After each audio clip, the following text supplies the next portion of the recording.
여러분, 안녕하십니까. 앞 시간에 제가 그 금융실명제에 관한 내용을 여러분에게 이야기를 했습니다. 어, 이어서 수업을 할 건데요. 제가 앞에서도 언급했듯이,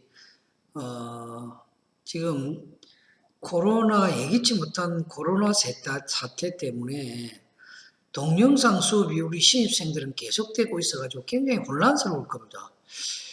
어떻게 했어라도 여러분들과 대면 수업을 해야만이, 여러분들이 바라고, 여러분이 또 원하는 그런 어떤 목표에 갈 수 있는 어떤, 그런 일들을 교수님들이 지도해 줄 수 있는데, 지금 여러분들이 이제 학교에 나오지 않고 이 동영상 수업을 하니까 아마 굉장히 답답할 걸로 생각합니다.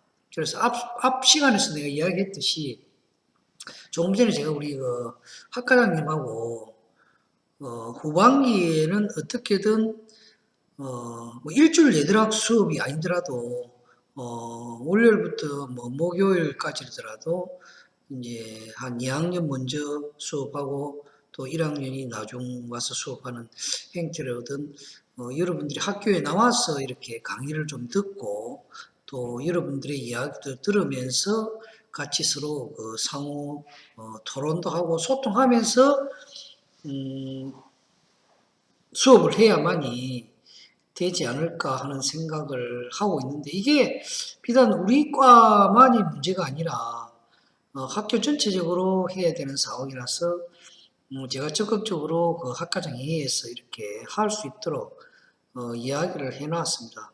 그래서 아마 대면 수업을 이 대면 수업이라는 게 얼마나 좋냐 하면 이렇게 서로 이렇게 보면서 여러분들의 어떤 얘기도 들으면서 해야만이 여러 가지 지금의 어떤 과거에 있었던 그런 일들 예도 들어가면서 좀 이렇게 할 수 있는데 지금은 이 동영상 수업은 그런 부분이 좀 어렵다는 거죠, 그죠? 그리고 이 동영상 수업으로 이 수업을 한다는 것은 사실은 우리가 대학이라는 게 뭔가 대학이라는 것은 여러분 동료들 또 이 동기생들하고 어떤 거기에서 얻는 뭐도 있는데 그 지식도 있고 그 동기생들을 통해서 거기에서 얻어지는 여러 가지 정보들 이런 것도 있지 않습니까? 그래서 그런 측면에서 보면은 참 이 코로나가 많은 사람들에게 예기치 못한 어려움을 주고 있다. 그거는 우리 학생들뿐만 아니고 비단 뭐 우리 교수들이나 그다음에 뭐 공무원, 그다음에 기업인, 뭐 경제 활동을 하는 많은 사람들, 사회 구성원 모두에게 지금 어려움을 주고 있는. 그래서 사실은 이 마스크를 저도 모르게 이제 계속 이 마스크를 쓰게 됩니다. 그래서 뭐 실제로는 이 혼자 있을 때 저 어디 산속 같은데 어디 산으로 이렇게 등산을 하거나 이럴 때도 이 마스크를 가져가게 되더라고요. 이게 참 그 사람의 습관이 무서운 것 같습니다. 그런데 이제 중요한 것은 지금도 이제 집단 발병이 나고 있습니다. 그래서 여러분들이 절대 걸리면 안 됩니다. 이게 걸리면은 지금 치료약이 없기 때문에 어, 다른 약으로 이렇게 치료를 하다 보니까 낫고 나서 후유증이 굉장히 심하다 그럽니다, 여러분. 후유증이 여러 가지 그 말 못할 후유증이 있다 그래요. 그리고 오늘 방송에 내가 봤는데 심지어 어떤 방송이 나오냐면은 걸렸던 사람이 이 항체 형성이 안 된답니다. 이 코로나가 지금 우리가 감기가 걸렸다. 그러면 감기 항체가 생길 수도 있죠. 그죠? 그런데 이 코로나는 항체가 생기지 않아서 다시 걸려서 돌아간 그런 사례가 오늘 방송에 나오는 걸 봤습니다. 그래서 여러분들이 아직도 긴장을 늦추서는 안 된다. 건강을 지키기 위해서는 반드시 마스크를 써야 된다. 이제 그런 부분이 우려스러운 부분이다 하는 생각을 하게 됩니다. 자, 앞 시간에 금융실명제 굉장히 중요하다 했습니다. 내가 후반기 기말고사에 반드시 여기서 주관식 OX 문제를 출제할 거니까 여러분이 기억을 하시라. 자, 우리 금융실명제가 언제부터 되었다? 1993년 8월 12일 이후에 우리가 되었답니다. 그런데 이 금융실명제 법이 이 확정이 된 것은 1997년 이 금융실명제와 같이 가야 되는 비밀보장에 관한 법률, 금융실명거래 및 비밀보장에 관한 법률로 대체를 했습니다. 왜냐하면 이 금융실명제라는 것은 금융거래를 함에 있어서 실명으로 해라. 실제 주인, 실제 명의로 해라. 그 이제 과거에 내가 은행 1993년 이전에 제가 1990년에 은행에 들어갔습니다. 89년도 예, 졸업을 하고 1990년에 졸업을 하고 90년에 은행에 들어갔는데 은행에 들어가서 예, 93년도에는 제가 이제 종합기획부 본점 종합기획부에 근무를 했어요. 저 석전동 가면 12층 종합기획부에 근무를 했습니다.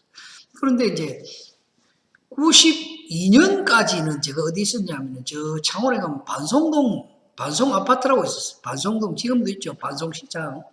거기 가면 은행이 하나 있어요. 거기 근무를 하다가 여기에 갔어요. 거기에 근무를 할 때는 이 금융실명제가 되지 않았을 때다. 그럼 그때는 어떠냐? 그럼 아무라도 와가지고 통장하고 주민등록증, 자격기준 아니든 가지고 와서 통장을 만드는 거예요. 엄마 주민등록증 가지고 와 아들이 엄마 명의로 만들고, 엄마가 아들 명의를 통장하고 도장을 봐가지고 아들 주민신분증과 와 만들고, 그러니까 신분증하고 도장만 있으면은 그 사람 끼든 아니든 뭐 설령 주고 왔든 훔치 왔든 만들 수 있는 게 바로 실명제 이전에 있었던 금융거래라는 거죠. 그래서 이제 이러다 보니까 뭡니까? 부정한 돈이 많이, 여기서 돈이 많은 사람, 내가 불법으로 돈을 모았다. 그러면 자기 이름으로 해놓으면 이게 다 들통이다니까 뭡니까? 다른 사람 명의를 빌려서 해놓는단 말이에요. 네 이름 좀 빌려도, 그럼 돈을 분산을 할 수가 있죠, 분산. 그러면 세금 포탈도 되고, 여러 가지. 우리가 그런 걸 뭐냐면, 그거 지하경제래요. 숨어서 있는 경제. 지하경제랍니다. 이 지하경제에 너무 많은 돈이 있으니까 국가적으로 이게 낭비다. 그래서 세금을 제대로 안 낼 그럼 세금을 안 내려면 다른 사람 명의로 분산해 놓으면 되죠. 그런데 이제 뭡니까? 금융실명제 거래가 되고는 뭡니까? 다른, 예를 들어서 은행에, 그러면 이러면 될 거 아닙니까? 여러분, 그럼 누구를 시켜서, 네 돈, 자, 내가 돈 10억 있다. 10억을 보내니까 내가 1억을 이야기 주면서, 이거 네 앞으로 예금해놔라. 그럼 가져가갖고, 그 사람이 돈을 가져가가지고, 이 돈은 내 돈이 아니고 친구 돈인데 내 명의로 했습니다. 이렇게 은행원에게 말을 하면 은행원은 절대 받지 않습니다. 실명제법이 위반이 되기 때문에. 받으면 은행원은 5년 이하 5천만 원 이하의 벌금에 처합니다. 그래서 그럴 때는 모르게 그러면 그 내가 내 돈이다 하는 식으로 예금을 하면 할 수 있어요. 그런데 그거는 은행에서는 실질적으로 그 돈의 주인은 친구 돈인데 그 돈은 누구 돈으로 인정한다? 은행에서는 통장 실명 확인을 한 그 사람의 돈으로 은행에서는 인정을 합니다. 그러니까 친구 돈이라는 것은 은행에서는 인정하지 않는단 말이에요. 그러면 이 사람이 실질적으로 나중에 그 사람한테 돈을 안 줘도 아무런 상관이 없다. 왜? 지 명의가 되어 있으니까. 은행에서는 그것을 인정한다. 그래서 이제 그런 돈이 있을 때는 이게 이제 금융실명제법이 생기면서 빨리 네 앞으로 바꾸라. 이런 어떤 조치법을 뒀습니다. 그래서 그건 뭐냐. 빨리 다른 사람 명의로 예금이 되어 있는 사람은 요 법이 시행된 이후에 자기 앞으로 실명법으로 돌려라. 이런 어떤 그게 있었습니다. 그런 제도도 있었습니다, 여러분. 그래서 이제 그러다 보니까 뭡니까? 은행은 모든 정보를 알고 있다는 거죠. 개똥이, 소똥이, 누가 돈을 얼마 가지고 있다 이런 걸 알고 있으니까 비밀, 누설을 할 수 있다. 그 누설을 방지하기 위해서 금융거래에 대한 비밀보장법이 같이 만들어진 것이 바로 97년이다. 그러니까 내가 자꾸 강조합니다. 실질적으로 금융실명 거래가 된 것은 93년 8월 12일 이후다. 여러분이 다 기억을 하셔야 돼요. 1993년 8월 10일 이후다. 그런데 비밀 보장에 대한 법률이 동시에 된 것은 뭐 97년 우리 IMF 이전, IMF가 발생한 1997년에 금융실명 거래비 비밀 보장에 관한 법률이 만들어졌다. 그래서 아까 내가 비밀 보장이라는 게 뭐냐 하는 거 여러분 기억을 하시라 했습니다. 자, 실명 확인이 생략된 경우도 비밀 보장을 한다. 내가 왜 이걸 반복하느냐? 중요하기 때문에, 시험이 반드시 나오기 때문에. 그리고 동의나 서면상 요구가 없으면 절대 출자성에 가서도 발설하면 안 됩니다. 금융기관 직원이 발설하면 처벌받습니다. 또 그것을 안 다른 직원이 다른 사람에게 또 이야기해도 처벌받습니다. 절대 누설하거나 또 그걸 다른 목적에 사용해서 안 된다. 그 다음에 제가 중요하다고 이야기한 것이 뭐 실명제법상 정보 제공이 가능한 경우 세 가지가 뭐냐? 주관식 낸다 했습니다. 여러분 잘 기억하시고, 그 다음에 비밀 보장에서 제외되는 경우는 이런 경우가 있다. 특히 신용카드 관련, 대출 보증, 담보 이런 것은 뭡니까? 보장을 안 해도 된다. 이성호가 친구와 함께 집을 담보로 해서 1억 대출을 해줬다 하더라. 보증서 줬다 하더라. 이런 거는 상관이 없다 이 말입니다.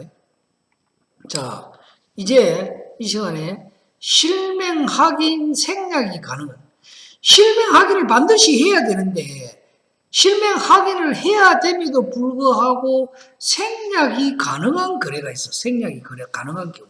그러니까 실명 확인을 해야 되는데 생략할 수 있는 거 이 말입니다.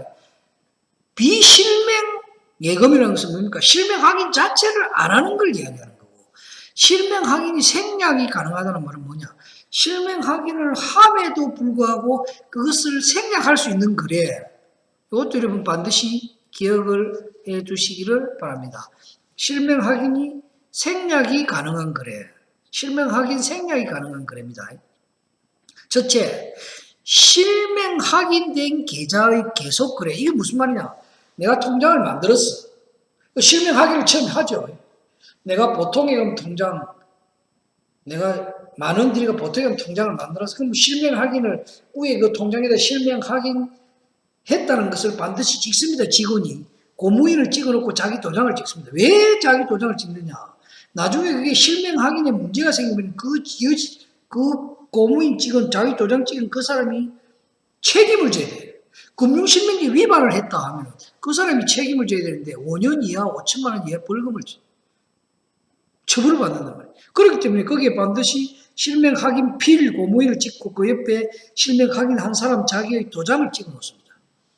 그래서 그렇게 한 번 한 통장을 내가 은행에 가서 계속 사용을 할 때는 실명 확인을 한 번 했기 때문에 안 해도 된다 이 말입니다.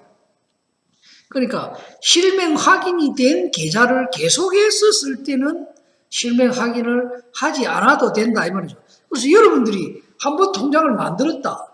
근데 만들어가지고 내가 친구가 이렇게 뭡니까? 통장, 도장, 비밀번호를 알려주면 그 친구가 가지고 가면 거래가 됩니까? 되죠. 왜? 그 통장은 실명 확인을 했기 때문에 친구가 가져와도 우리가 돈을 줄 수 있는 조건이 세 가지죠. 통장과 비밀번호와 도장이 있으면 되죠. 그 다음에 두 번째, 공과금을 수납할 때는 실명 확인을 생략한다. 예를 들어서 여러분이 등록금 130만 원 내겠다. 그 등록금 영수증 가고 은행 가서 돈을 낼 때는 그것도 금융거래잖아요.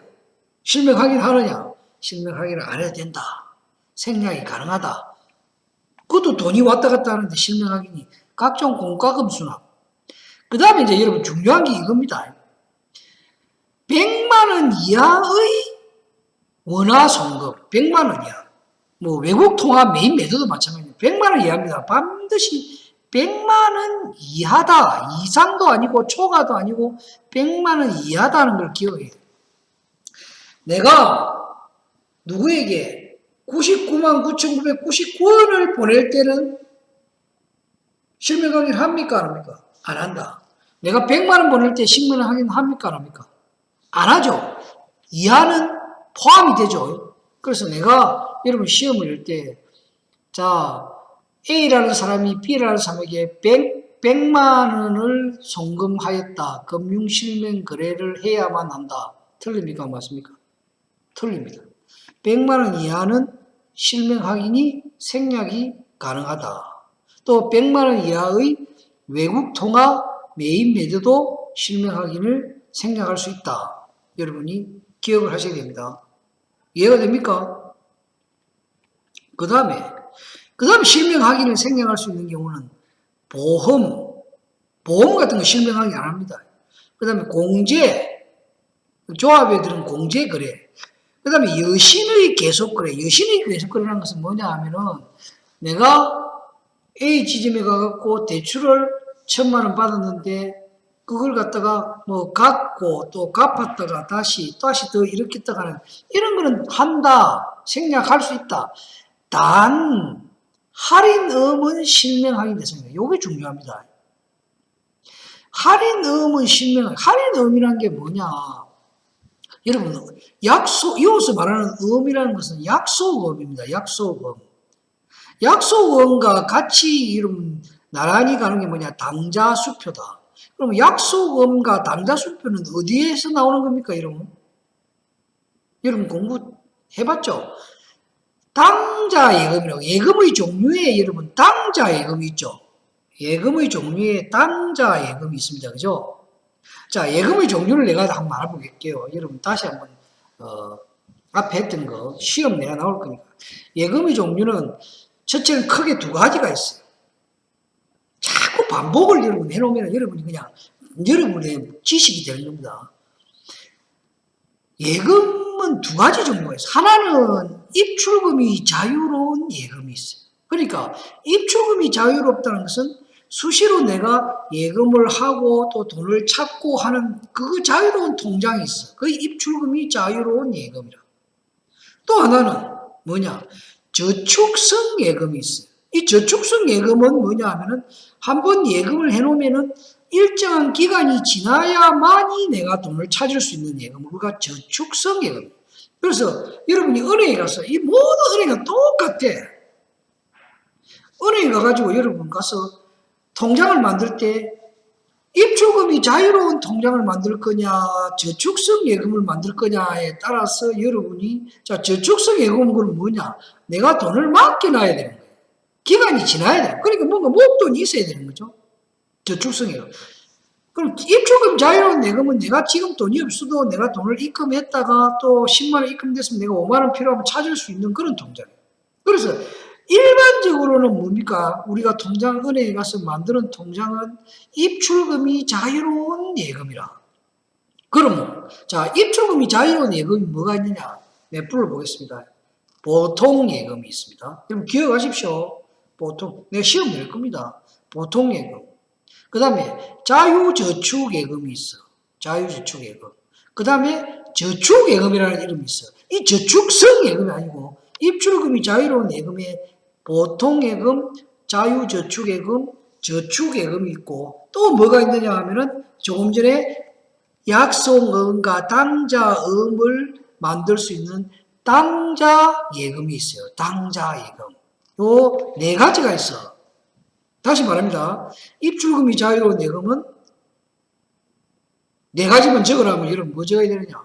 보통예금, 자유저축예금, 저축예금, 당자예금. 요거는 모든 금융기관에 제1금융기관이든 제2금융기관이든 모든 우체국이든 농협이든 축협이든 경남은행이든 국민은행이든 외환은행이든 뭐 하나은행이든 모든 외국은행이든 똑같습니다. 그런데 이제 보통 예금도 상품 이름을 달리해. 은행마다 왜 자기의 상품. 저축예금도 상품 이름을 달리해. 자유저축예금도 상품 이름만 달라. 당자예금도 이름만 달라. 명칭만 다를 뿐이지 입출금이 자유로운 예금은 요 네 가지가 있다. 그럼 여러분 그것은 모든 은행에 가면 똑같아. 그럼 두 번째 저축성 예금은 뭐가 있느냐? 네, 부릅니다. 저축성 예금은 정기예금이 있어. 정기적금이 있어. 그 다음에 RP라고 한매조건부 채권이 있어. RP, 한매조건부 채권. 두 번째 CD라고 있어. CD. 양도성 예금 정서라고 있어요. 요 네 가지가 있어. 이거는 뭐냐? 저축성 예금이라. 돈을 내가 일정 기간 놔놓으면 일정 기간이 지나야 찾을 수 있어. 자, 그러면 좋다. 정기 예금은 뭐냐? 내가 목돈이 있을 때 이걸 3개월, 6개월, 1년, 2년, 3년 딱 이렇게 예금을 해놓은 걸 정기 예금이라. 정기 적금은 뭐냐? 내가 매달 10만 원, 20만 원씩 매달 모아가는 것. 이게 정기 적금이라. 여러분, 그럼 여러분 같이, 우리 같이 아르바이트 한다. 그다음에 뭐 내가 월급 받는다. 나는 매달 30만 원씩 또는 10만 원. 요즘은 옛날에는 그걸 30만 원 하면 매달 30만 원 냈어. 근데 지금은 30만 원 내도 되고 10만 원 내도 되고 그건 금액이 조금 이렇게 상관이 없어요. 그게 정기 적금이라. 그 다음에 이제 CD라는 것이 있어요. 양도성 예금 정서라는 것은 뭐냐? 이거는 목돈이 있어가지고 자기 이름으로 안 해. 무기명, 이름이 안 들어가. 그거는 무기명 예금이라. 무기명 예금. 그래서 그 예금을 해가지고 그 예금 정서를 받아가지고 가다에 임자 뿌렸다. 그럼 그 주은 사람이 임자가 되는 거예요. 왜? 거기에는 이름이 없기 때문에. 그래서 그거는 반드시 점유자가 주인이에요. 그래서 양도성 예금 정서는 대부분 만들어서 은행에다 보관을 시켜. 왜? 자기가 뭐 이자 뿌리면 남이 주은 사람이 임자가 되기 때문에.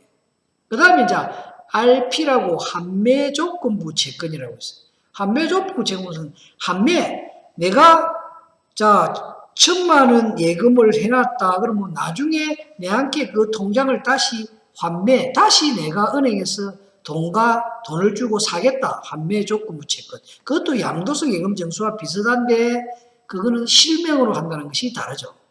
그런 네 가지가 저축성 예금이라. 여러분 알겠습니까? 그래서 이제 아까 내가 말씀드린 이 할인음은 입출금이 자유로운 예금 중에 하나인 당좌 예금을 거래하는 사람. 그럼 당좌 예금 이게 굉장히 중요한데 당좌 예금은 누가 가입하느냐? 자유저축예금, 보통예금, 저축예금 이런 거는 개인이 다 가입해도 돼. 또 사업자 등록증을 가진 사람이 가입해도 돼. 그런데 이 할인음을 가질 수 있는 당좌 예금은 반드시 그냥 개인은 가입이 안 되고 반드시 당좌 예금은 누가 가입할 수 있느냐? 사업자 등록증을 가진 개인 사업자 번호가 나오는 사람만이 가입이 할 수 있다. 당좌 예금 거래자는 개인 사업자만이 가입 가능하다. 그래서 이 할인음이 나오는 건 뭐냐? 이 개인 사업자가 당좌 예금 거래를 하다 보면 거래 실적이 좋으면 일정 조건이 되면 은행에서 당좌 예금 거래자에게 약속음과 당좌 수표, 즉 수표와 업을 발행할 수 있도록 권한을 주는 거예요. 권한을. 원래 수표나 음은 뭡니까? 은행이 발행해야 돼요. 은행만이 발행해요. 그런데 유일하게 당좌 예금을 거래하는 사람 중에서 일정 조건을 갖춘 사람에게 약속음과 당좌 수표를 발행할 수 있는 그것을 위임해준다 해서 우리가 당좌 예금을 위임계약 또는 소비임치계약이 동시에 있는 예금을 우리가 당좌 예금이라고 합니다. 그래서 유일하게 은행에서 수표나 음을 발행할 수 있는 것을 위임해줬다 해서 당좌 예금을 위임계약이라고 합니다. 위임계약 예금이다. 잘 기억하십시오, 여러분. 그래서 이제 그러면 내가 여기서 당좌 예금 거래를 하는데 어느 은행에서 내한테 약속음과 당좌수표를 발행한 권한을 줬으니까 그거는 뭐냐? 내가 물건을 사고 돈을 안 주고 어떻습니까? 내가 약속음을 발행해갖고 현금 대신에 그걸 주면 되는 거예요. 또는 당좌수표를 수표를 주면 돼. 그럼 그거 받은 사람은 뭡니까? 예를 들어서 내가 오늘 당좌수표를 이제 약속음을 발행해준다. 내가 5천만 원 누구한테 물건을 샀는데 돈이 없었어. 5천만 원을 12월 31일 날 주겠소 만기를 정해서 약속음을 발행해 줬을 때 그 사람은 12월 31일이 되어야 내한테 돈을 청구할 수가 있는 거예요. 그 만기에 가서만이 돈을 청구할 수 있는 거예요. 그런데 그 약속음을 받은 사람이 이러면 어떻겠습니까? 중간에 무슨 일이 생겨서 돈이 필요할 거 아니야. 그러면 뭡니까? 그 약속음을 가지고 자기의 거래은행에 가가지고 요 약속을 담보로 해서 대출을 받는 것을 뭐라고 한다? 바로 할인한다 하는 겁니다. 할인한다. 그렇게 12월 31일까지 자기가 받은 약속음을 자기 거래은행에 맡기고 그 금액만큼 대출을 받아서 쓰면 되겠죠. 그 대출을 받는 절차를 우리가 뭐 할인한다. 할인. 무슨 말인지 알겠습니까? 그래서 이 할인음은 당좌 수표나 약속음을 받은 사람이 만기까지 기다릴 수 없어서 자기의 거래은행에 가서 대출을 받는 음을 무슨 음? 할인음이라고 한다. 이해가 됩니까? 여러분 이해가 되죠? 이게 지금 많이 일어나고 있단 말이야. 지금 내가 이야기하는 요거는 현실에 여러분 지금 진행 중인 걸 이야기합니다. 이 이론이 아닙니다, 여러분. 지금 은행이 지금 하고 있어, 실제로. 근데 내가 옛날에 있을 때는 이 할인음, 약속음을 수표를, 용지를 줬어요. 당장 거래처에게 용지를 줬어요. 근데 지금은 이걸 내가 알아보니까 용지를 주는 게 아니고 뭐 컴퓨터로 발행할 수 있도록 컴퓨터로 다 발행을 하고 그걸 또 자기도 발행하고 은행에서도 컴퓨터로 발행할 수 있도록 그렇게 한대요. 그것만 이제 지금 시대의 변화에 맞게 될 뿐이지 이 당좌 예금 거래를 통한 할인음이나 당좌 수표를 발행하는 그 방법은 똑같다. 지금 일어나고 있는 겁니다. 다시 한번 내가 할인음이 뭔고 이야기하겠습니다. 그럼 할인음도 있고 할인수표도 있겠죠. 당좌수표. 당좌수표도 있어. 똑같아. 그게 뭐냐? 당좌 예금을 거래하는 사람이 발행한 당좌수표나 약속업을 받은 사람이 만기까지 그걸 기다릴 수 없으니까 중간에 자기 거래은행에 가서 그것을 담보로 맡기고 대출을 받는 것을 우리가 할인한다라고 이야기한다는 거죠. 뜻만 여러분 알면 됩니다. 외울 필요가 없습니다. 뜻만 알면 된다. 외울 필요가 전혀 없다. 이해가 됩니까, 여러분? 그런 내용이다. 그래서 실명 확인 생략이 가능한 거래는 실명 확인이 생략이 가능한 거래는 요런 네 가지가 있다 하는 걸 여러분 반드시 기억을 해 두시기 바랍니다. 그리고 제가 아까 우리가 아마 중간고사 기간에 포함이 되는 겁니다. 예금의 종류는 크게 두 가지가 있다 내가 이야기했습니다. 크게 두 가지가 있다. 저축성 예금과 입출금이 자유로운 예금이 있다. 그래서 저축성 예금은 뭐가 있고 입출금이 자유로운 예금은 뭐가 있다. 내가 왜 이걸 강조하느냐. 모든 금융기관들이 똑같다는 겁니다. 여러분이 내 수업을 듣고 여러분이 은행 가서 실제로 거래하는 걸 보면은 여러분 은행은 뭘 한다는 걸 다 안다는 거예요. 얼마나 재밌습니까, 여러분? 내 수업을 못 들은 사람은 은행문이 뭐 특별한 일을 하는 것 같은데 여러분 내 수업을 다 들었어. 그러면은 저 사람이 내가 이걸 하면은 뭘 하는 걸 다 안다는 거죠. 여러분이 은행원의 일을 다 알고서 은행에 가서 일을 본다 이 말입니다. 얼마나 여러분 신기합니까? 이것만큼 재밌는 일이 없죠. 내 수업을 듣지 못하는 학생들은 이걸 모른다는 거죠. 듣는 학생들은 다 안다는 거죠. 여러분 우리가 은행과 떼야 뗄 수 있습니까? 절대 뗄 수 없습니다. 은행과 뗄 수 있는 사람은 아무도 없습니다. 여러분 돈 없이 살 수 있나요? 경제를 모르고 살 수 있나요? 경제를 알고 돈을 벌 줄 아는 사람은요. 가만히 앉아서 돈을 법니다. 땅을 파고 바다에 가서 일을 하고 그래서 여러분 이런 걸 배워야 여러분이 쉽게 돈을 번다고요. 자, 실명 확인 생략이 가능한 것 이렇게 되어 있다. 여러분 아시겠습니까? 자, 이번 그 6주차 수업은 제가 이 금융 실명제만 하겠습니다. 금융 실명제. 이 예금 신규 거래는 제가 7주차 간단하게 그냥 하도록 하고 금융 실명 거래만 하겠습니다. 내가 다시 이야기합니다. 금융실명제법은 언제 생겼느냐? 1993년 8월 12일 이후에 생겼다. 8월 12일. 여러분 기억하셔야 됩니다. 이건 아주 중요한 김영삼 우리나라 대통령에서 문민정부 군인이 아닌 일반 대학을 나온 사람이 대통령 된 사람이 최초로 김영삼 대통령이다. 김영삼 대통령. 서울대학교 철학과를 나왔다고 제가 알고 있습니다. 그런데 김영삼 대통령이 전격적으로 발표했습니다. 1993년 8월 10일 날 아침에 탁 나와서 국민 여러분, 지금 이 시간 이후부터는 모든 금융거래는 실명으로 해야 합니다. 딱 그 순간부터 실명을 하는 겁니다. 제가 아까 이야기했죠. 내가 1993년 이때는 종합계획부입니다. 이 이전에는 뭐 아무래도 자기 남의 신분증 도장 가져와갖고 그냥 남의 통장 만들어도 상관이 없었어요. 그런데 8월 12일 이후에는 절대로 안 됩니다. 반드시 자기 신분증과 자기 도장과, 그래서 여러분 은행 가면 어떻습니까? 도장, 통장 가져와서, 신분증 보여주십시오. 신분증 딱 보고 신분증의 사진과 실물을 뭡니까? 확인 딱 합니다. 그런데 요즘 뭐 성형을 많이 하니까 옛날에 붙은 사진하고 실물하고 다르죠? 아닌데요. 이런 경우도 있다고 해요. 그런데 그건 뭡니까? 오래전에 성형을 해피가지고 모른다. 그런 경우도 있습니다, 여러분. 웃기는 이야기죠. 그래서 앞에 서가 있는 실물하고 요 사진하고도 맞아야 되고, 여기에 있는 있는 주민등록증하고 밑에 적은 글하고 삼위일체가 되어야 금융거래를 할 수가 있는 거예요. 이게 금융실명제예요. 그런데 밑에 있는 금융실명거래 및 비밀보장에 관한 법률이라는 것은 뭐냐? 이 실명으로 하다 보니까 은행 직원들이 모든 사람들의 금융거래를 다 안단 말이에요. 자, 우리 금융기관에 개똥이 이름으로 10억 돼 있고 소똥이 이름으로 100억 돼 있다. 이거 다 안단 말이에요.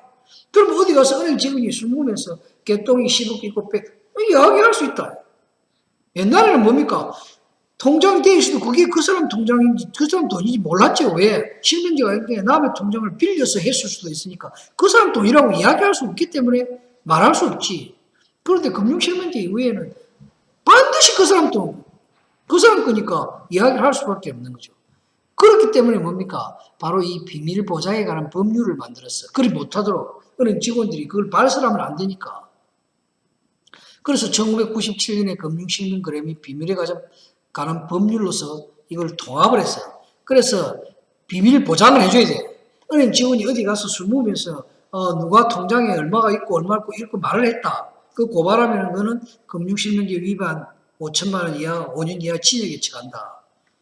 그래서 못하는데 할 수 있는 경우는 어떠냐? 서면상 요구나 동의가 있으면 된다. 그 다음에 실명 확인이 생략된 경우에도 보장해줘야 돼. 실명 확인이 생략되는 말은 뭡니까? 실명 확인을 해야 되는데 생략된 경우다. 비밀 보장을 해줘야 됩니다. 이걸 여러분 기억을 하셔야 된다. 내가 이야기했습니다. 이건 OX 문제로 나온 데 있습니다. 위에 이거하고.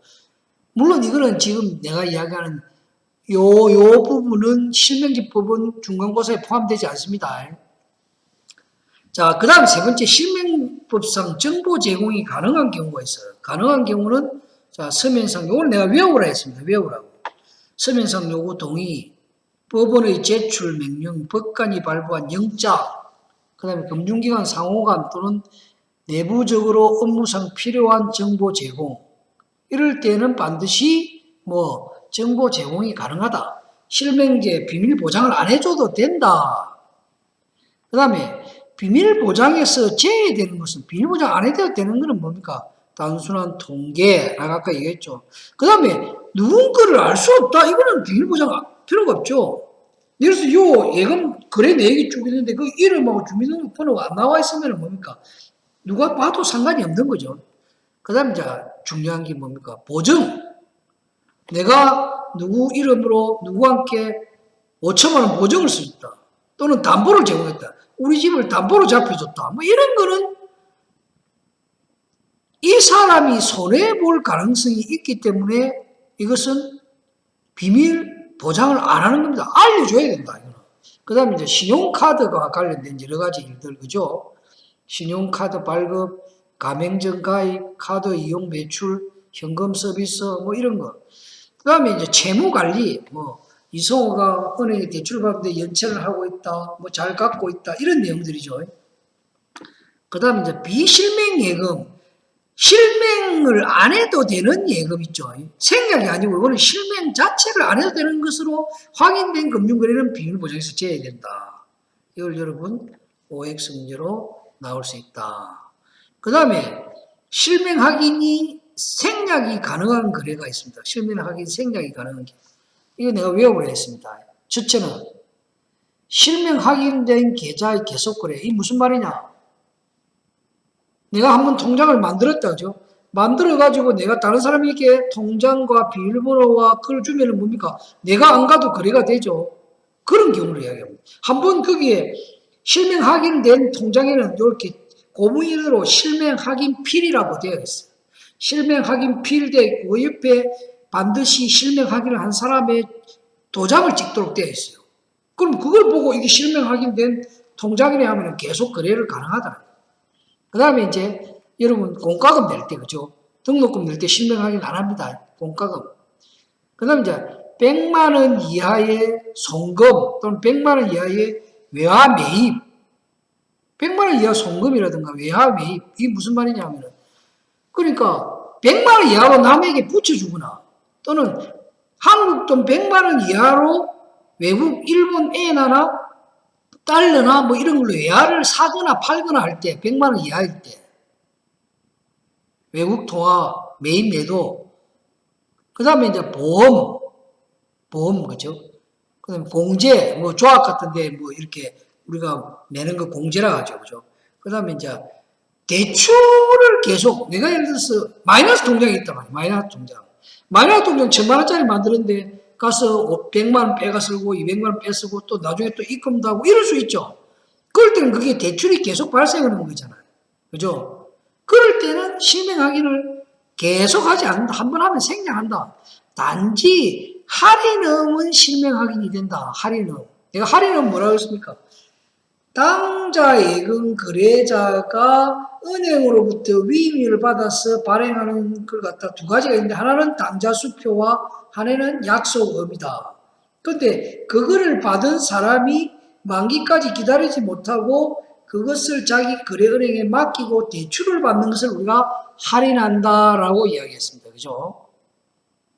그게 할인음. 이해가 되죠? 이런 무슨 말인지. 자, 내가 아까 뭐랬습니까? 예금의 종류 이야기했습니다. 예금의 종류는 두 가지가 있다. 하나는 저축성 예금이 있고 하나는 입출금이 자유로운 예금이 있다. 그래서 대부분 우리가 은행 가서 만들 때 평소에 그냥 내가 통장 거래를 하기 위해서 만드는 것은 무슨 통장이냐? 입출금이 자유로운 통장이다. 그럼 입출금 자유로운 통장을 그냥 만들어 달라 하면 은행에서는 뭘 만들어 주느냐?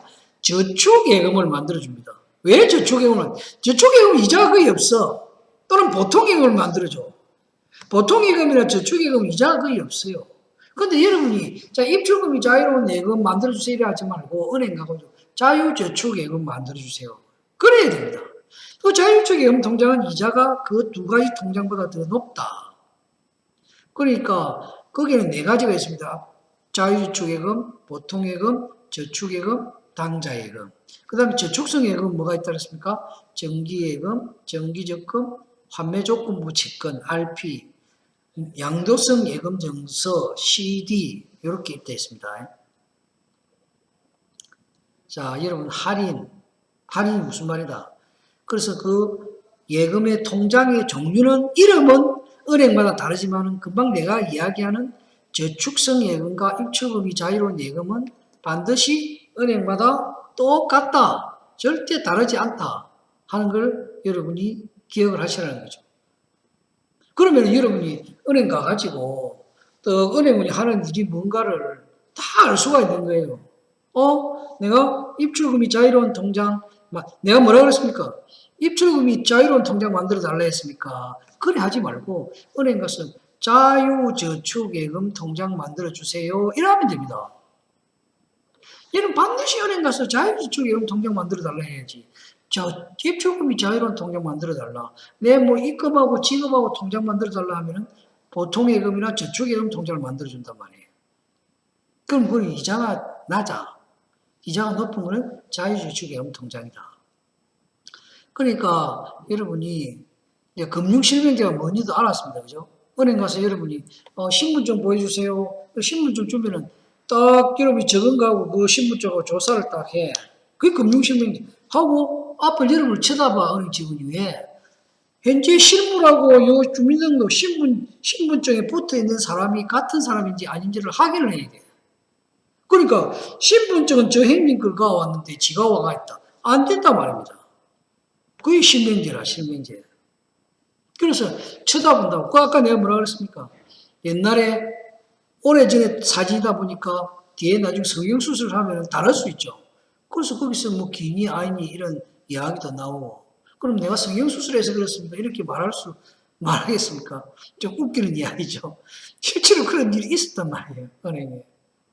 그래서 여러분들이 이 금융실명제 아주 중요하다. 시험에 많이 출제될 수 있으니까 여러분 잘 기억을 하시기 바랍니다. 자, 6주차 수업은 금융실명제에 대해서 여러분 집중적으로 했습니다. 중요하기 때문에 대단히 여러분 수고하셨고 시험은 신경 쓰지 마십시오. 내가 중간고사는 비대면 온라인 수업으로 시험으로 다음 주 여러분 자유롭게 칠 수 있도록 하겠습니다.